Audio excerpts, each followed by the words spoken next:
राष्ट्रीय Janata Dal A to Z की party है और वैश्य समाज से उम्मीदवार दिया है, तो यहाँ कोई लड़ाई नहीं है। बहुत बड़े अंतर से यहाँ हमारी पार्टी इस पर राष्ट्रीय जनता दल और महागठबंधन एकजुट है और एक एक वोट राष्ट्रीय जनता दल के उम्मीदवार मोहन प्रसाद गुप्ता के पक्ष में पड़ेगा। नमस्कार।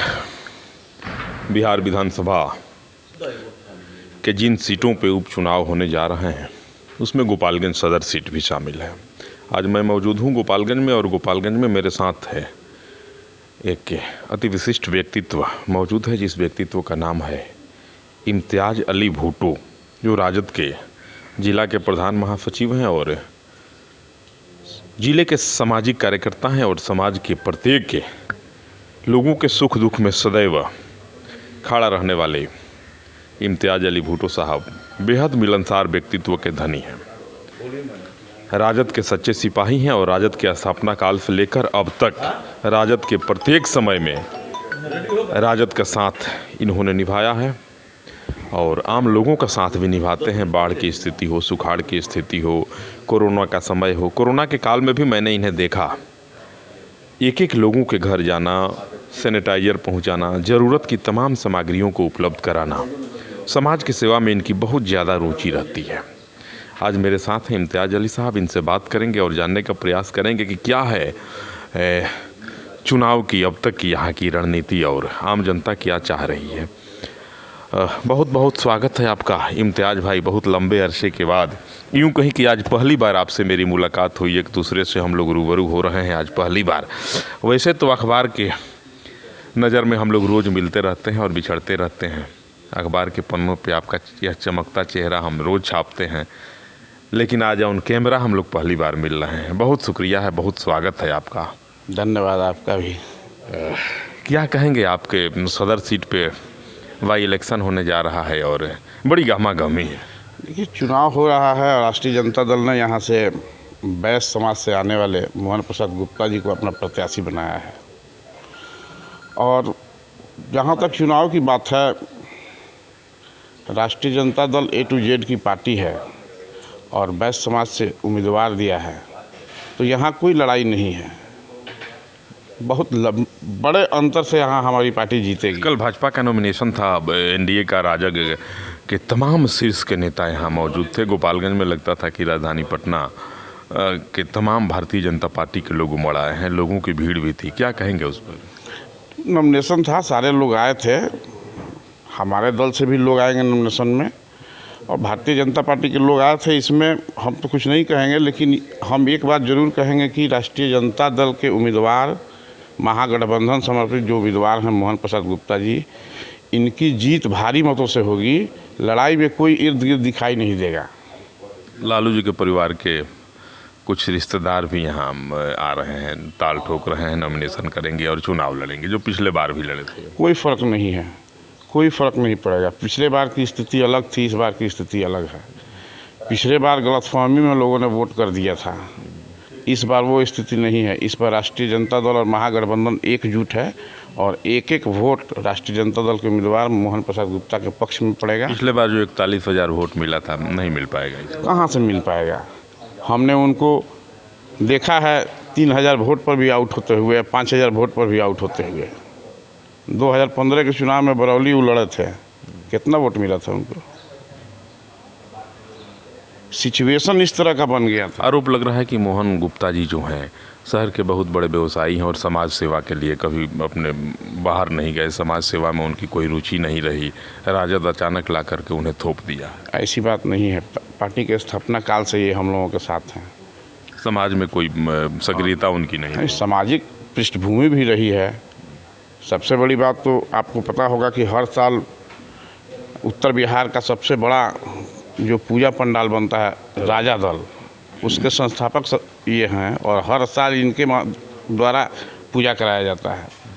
इसके अलावा भी बहुत सारी कुछ लोगों से कल मेरी बात हो रही थी और वो लोग बता रहे थे कि जब कोरोना का भीषण काल चल रहा था तो राजद के 2-3 लोग थे, जिसमें इम्तियाज़ अली भुट्टो का नाम भी आ रहा था, कि ये लोग समाज के लिए जागरूक थे, लोगों को अस्पताल भिजवाना, इलाज करवाना, ऑक्सीजन की व्यवस्था कराना, सारा काम राजद के 2-3 लोग कर रहे थे। मोहन जी उसमें कहीं नज़र नहीं आ रहे थे। ज़रूरी नहीं है कि हर समय हर कोई आए। अरे कहने का मतलब है कि हम लोग थे और काम हो रहा था पार्टी के द्वारा जो इस तरह कोरोना काल में चल रहा था, हम लोग भी उसमें शामिल थे। अब इसमें ज़रूरी नहीं है कि पार्टी के सारे लोग हर कार्यक्रम में शामिल ही हों, लेकिन समाज सेवा, राजनीति में रहने के साथ साथ आप समाज सेवा में इतनी रुचि रखते हैं, कैसे समय निकल जाता है? परिवार भी है, राजनीति भी देखनी है, पार्टी में एक बहुत मजबूत और बड़े दायित्व का निर्वहन भी आप करते हैं। उसके बाद भी देखते हैं कि कभी इस किनारे तो कभी उस किनारे, जिला के इस छोर से उस छोर तक तमाम जगह आमंत्रण पे आप जाते हैं और एक एक आदमी के आमंत्रण को स्वीकार करते हैं। कैसे सब कर लेते हैं आप? अब घर बैठना अच्छा नहीं लगता है। जो सामाजिक जीवन में है, समाज से वो कट जाएगा तो वो जी नहीं पाएगा। अब समाज में रहने वाले हम लोग हैं, हम लोग समाज में अपना समय देते हैं, समाज के हर सुख दुख में जो लोग हैं उनमें शामिल होते हैं। उसके अलावा हम लोग परिवार को भी अपना समय देते हैं। आप लोगों का नॉमिनेशन कब है? 13 तारीख को नॉमिनेशन होगा हम लोगों का। मोहन प्रसाद, क्या तैयारी है? पूरी तैयारी है हम लोगों का, नॉमिनेशन की पूरी तैयारी है। अभी पटना से भी बहुत लोग नॉमिनेशन में आएंगे। अभी क्लियर नहीं हो पाया कि कौन कौन आ रहे हैं, आज सब पता चल जाएगा कि कौन कौन आ रहे हैं। राजनीति से अलग हटके एक और सवाल, आपका जिला प्रत्येक वर्ष बाढ़ से बड़ी प्रभावित रहता है। इस बार भी देख रहे हैं कि बांध कोई टूटा है और सैकड़ों घर प्रभावित हुए हैं। देखिए, तेजस्वी यादव जी उप मुख्यमंत्री अभी बने हैं और धीरे धीरे हर चीज़ में सुधार हो रहा है। आप देख रहे होंगे इसके पहले भी 15 वर्षों तक, 20 वर्षों तक आपकी सरकार रही है। वो स्थिति दूसरी थी, हम लोगों ने प्रयास किया भी था और इसमें केंद्र सरकार का अहम रोल है। जो बार बार बाढ़ की विभीषिका आ रही है गोपालगंज में, उसके लिए, उसके रोकथाम के लिए केंद्र सरकार को पहल करनी होगी। अब हमारी सरकार है, हम पूरे मुस्तैदी से केंद्र सरकार के पास अपना पक्ष रखेंगे और उन पर इतना दबाव बना देना कि उनको मजबूरी हो जाएगी इस सारे समस्या का हल के लिए। चूँकि नेपाल से जुड़ा हुआ मामला है, इसमें अंतर्राष्ट्रीय सीमा से जुड़ा हुआ मामला है, इसमें बिहार सरकार कुछ कर भी नहीं सकती है जब तक केंद्र सरकार का इसमें हस्तक्षेप नहीं होगा। तो हमारा प्रयास रहेगा कि केंद्र सरकार पर हम दबाव बना के। दूसरा एक और सवाल है, भुट्टो साहब, अब जिला में बड़ी तेज गति से डेंगू फैल रहा है। सैकड़ों लोग अब तक डेंगू से प्रभावित हैं और दर्जन भर लोगों की मृत्यु हो चुकी है जिला में, जिससे सबसे ज़्यादा प्रभावित आपके जिला का मीरगंज नगर मुख्यालय है। वहाँ के सैकड़ों लोगों का इलाज आज गोरखपुर और जिला के बाहर के कई अन्य अस्पतालों में चल रहा है। क्या कहेंगे उस पर? क्या तैयारी है सरकार की? सरकार इस पर सजग है और स्वास्थ्य मंत्री जो हमारे डिप्टी सीएम तेजस्वी यादव जी हैं, इस पूरे मामले पर निगाह बनाए हुए हैं। उनसे हम लोगों की बात भी हुई थी पिछले दिनों, जब भयंकर रूप से डेंगू मीरगंज में फैला हुआ था, हमारी बात भी हुई थी और उस पर काम भी हो रहा है।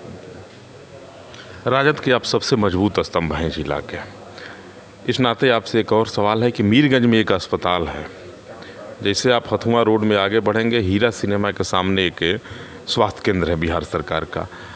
जब आप जाएंगे वहाँ तो स्वास्थ्य केंद्र लगता ही नहीं है कि स्वास्थ्य केंद्र है। चारों तरफ से जंगल झाड़ियों से घिरा है, न जाने का रास्ता है, न बिजली है, न बत्ती है, किसी भी रूप में वह नहीं लगता है कि सरकारी अस्पताल है। इस पे कभी बात होगी सरकार से, आपके स्वास्थ्य मंत्री जी से? बिल्कुल बात होगी। अब तो सरकार बनी है और स्वास्थ्य विभाग का प्रभार मिला है तो बहुत सुधार हुआ है इतने दिनों में और हम लोगों का प्रयास होगा। मीरगंज का इकलौता स्वास्थ्य केंद्र है वह। आप लोगों से भी अपील है कि इस तरह की कहीं शिकायत हो तो हम तक पहुँचाए लोग, हम लोग उसमें कार्रवाई कराएंगे, हम लोग बात करेंगे उसमें। बाढ़ के लिए क्या चल रहा है? अभी तो बड़े लोग प्रभावित हैं, विगत 3 दिनों से देख रहे हैं कि हाहाकार मचा है कुछ गाँवों में। अत्यधिक पानी आ जाने के कारण 1-2 जगह रिंग बांध टूटा भी है। सरकार और जिला प्रशासन पूरी तरह से मुस्तैद है। शहरी क्षेत्रों में सफाई नहीं हो पा रही है, जिसके कारण डेंगू फैल रहा है। सफाई शहरी क्षेत्र में भी हो ही रही है, ऐसी बात नहीं है। शहरी क्षेत्र में 2 टाइम सुबह शाम 2 टाइम सफाई हो रही है। नालियों की सफाई नहीं हो पाई समय से, इसके लिए बात हो रही है। नाली के सफाई के लिए मास्टर प्लान बनाया जा रहा है।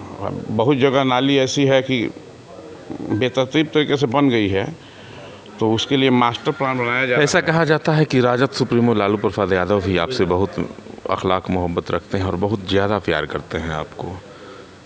एक सबसे बड़ा सवाल है कि सारण प्रमंडल में एक जयप्रकाश विश्वविद्यालय है, 3 साल का प्रमाण पत्र वहाँ 7 साल 8 साल में प्राप्त होता है बच्चों को, वह भी बहुत दौड़ने भागने के बाद। कोई प्रयास करेंगे उसके लिए? आपकी बात लालू जी खुद मानते हैं, लड़कों की बात तो दूर है। यहाँ के बच्चे भी मिले थे हम लोगों से, रियाजुल हक राजू साहब से भी यहाँ का एक प्रतिनिधिमंडल मिला था छात्र का, और इस पर जो शिक्षा मंत्री हैं चंद्रशेखर जी, उनसे बात भी हुई है। उन्होंने आश्वासन दिया है कि सत्र को सुचारू रूप से संचालित करने का आश्वासन दिया है। थोड़ा सा सत्र लेट है, इसमें थोड़ी सी दिक्कत है, छात्रों को भी परेशानी हो रही है, लेकिन हमें विश्वास है कि यथाशीघ्र सत्र को सुचारू रूप कर। राजद में जब मोहन प्रसाद गुप्ता जी का टिकट अनाउंस नहीं हुआ था, उसके पहले रियाजुल हक राजू साहब थे, बहुत सारे लोग थे जो टिकट के दावेदार थे। कोई मतभेद तो नहीं है ऐसा कि मान लीजिए कि टिकट नहीं मिला तो फिर हम विरोध करेंगे, इस प्रकार की कोई ऐसी कोई बात नहीं है। देखिए, रियाजुल हक राजू साहब भी उम्मीदवार थे, उन्होंने पहले ही स्पष्ट रूप से कह दिया था कि मैं अपना दावा कर रहा हूँ, पार्टी का जो भी निर्णय होगा वो हमें मान्य होगा, और ऐसी कोई मतभेद की बात नहीं है। पार्टी का निर्णय सब किसी को मान्य है। पार्टी ने जो पार्टी आला कमान ने जो निर्णय ले लिया उस पर सब लोग कायम है, और हर कोई, चूँकि हम लोगों का राष्ट्रीय अधिवेशन दिल्ली में चल रहा था, कल ख़त्म हुआ है, और सारे लोग वहाँ से आज चल रहे हैं दिल्ली से, और कल सब लोग गोपालगंज पहुँच जाएगा, और कल के बाद वो लोग चुनाव प्रचार में लग जाएंगे। सोशल मीडिया पे आप बेहद सक्रिय रहते हैं और प्रत्येक बड़ी से छोटी दुर्घटनाओं तक राजनीतिक के आरोप प्रत्यारोप पर आप लगातार तंज कसते रहते हैं, जवाब देते रहते हैं। इतनी सक्रियता कैसे आ जाती है आप में? यही होता है, मानते हैं कि अब आदमी राजनीति में है तो हर छोटी बड़ी घटनाओं पर आदमी का ध्यान रहता है, और उस हिसाब से आदमी कमेंट करता है। इम्तियाज़ अली भुट्टो साहब थे, राजद के मजबूत स्तंभ हैं गोपालगंज के, और बड़े समाज सेवी हैं। कोरोना का काल हो, बाढ़ की विभीषिका हो, तमाम स्थानों पे मैं इन्हें देखा, और लगातार जनता के बीच रहते हैं। चुनाव है, वाई इलेक्शन हो रहा है गोपालगंज में। आप लोगों को जानकारी होगी कि राष्ट्रीय जनता दल जो यहाँ गठबंधन है नीतीश कुमार और लालू प्रसाद यादव जी का, उस गठबंधन के उम्मीदवार मोहन प्रसाद गुप्ता जी बनाए गए हैं। मोहन प्रसाद गुप्ता जी के चुनावी कमान को संभाल चुके हैं इम्तियाज़ अली भुट्टो साहब। आम लोगों में भी यह चर्चा है कि इम्तियाज़ अली भुट्टो साहब जब आ गए तो सब कुछ मंगल होगा। इम्तियाज़ अली साहब के साथ मैं शंभू प्रसाद भाई, आप लोगों को सादर नमस्कार।